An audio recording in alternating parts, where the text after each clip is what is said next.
کہتے ہیں ایک بڑھیا کے گھر میں پانی کے لیے 2 مٹکے تھے، جنہیں وہ روزانہ ایک لکڑی پر باندھ کر اپنے کندھے پر رکھتی اور نہر سے پانی بھر کر گھر لاتی۔ ان 2 مٹکوں میں سے ایک تو ٹھیک تھا، مگر دوسرا کچھ ٹوٹا ہوا۔ ہر بار ایسا ہوتا کہ جب یہ بڑھیا نہر سے پانی لے کر گھر پہنچتی تو ٹوٹے ہوئے مٹکے کا آدھا پانی راستے میں ہی بہہ چکا ہوتا، جبکہ دوسرا مٹکا پورا بھرا ہوا گھر پہنچتا۔ ثابت مٹکا اپنی کارکردگی سے بالکل مطمئن تھا، تو ٹوٹا ہوا بالکل ہی مایوس۔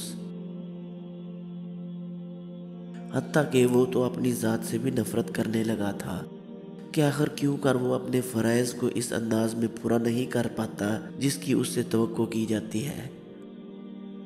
اور پھر مسلسل 2 سالوں تک ناکامی کی تلخی اور کڑواہٹ لیے ٹوٹے ہوئے گھڑے نے ایک دن اس عورت سے کہا، میں اپنی اس معذوری کی وجہ سے شرمندہ ہوں کہ جو پانی تم اتنی مشقت سے بھر کر اتنی دور سے لاتی ہو، اس میں سے کافی سارا پانی صرف میرے ٹوٹا ہوا ہونے کی وجہ سے گھر پہنچتے پہنچتے راستے میں ہی گر جاتا ہے۔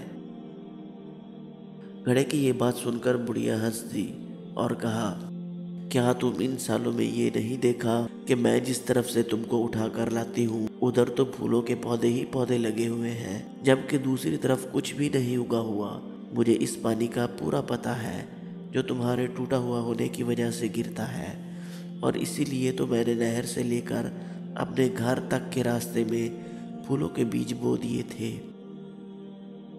تاکہ میرے گھر آنے تک وہ روزانہ اس پانی سے سیراب ہوتے رہا کریں۔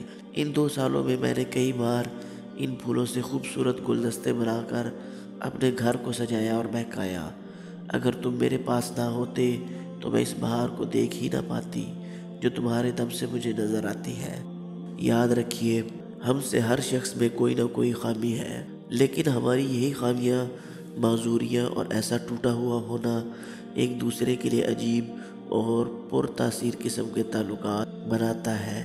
ہم پر واجب ہے کہ ہم ایک دوسرے کو ان کی خامیوں کے ساتھ ہی قبول کریں۔ ہمیں ایک دوسرے کی ان خوبیوں کو اجاگر کرنا ہے جو اپنی خامیوں اور معذوریوں کی خجالت کے بوجھ میں دب کر نہیں دکھا پاتے۔ معذور بھی معاشرے کا حصہ ہوتے ہیں اور اپنی معذوری کے ساتھ ہی اس معاشرے کے لیے مفید کردار ادا کر سکتے ہیں۔ جی ہاں، ہم سب میں کوئی نہ کوئی عیب ہے، پھر کیوں نہ ہم اپنے عیبوں کے ساتھ ایک دوسرے کی خامیوں اور خوبیوں کو ملا کر اپنی زندگی سے بھرپور لطف اٹھائیں۔ ہمیں ایک دوسرے کو اس طرح قبول کرنا ہے کہ ہماری خوبیاں ہماری خامیوں پر پردہ ڈال رہی ہوں۔ ویڈیو اچھی لگے تو لائک، شیئر اور چینل کو سبسکرائب ضرور کر دیں۔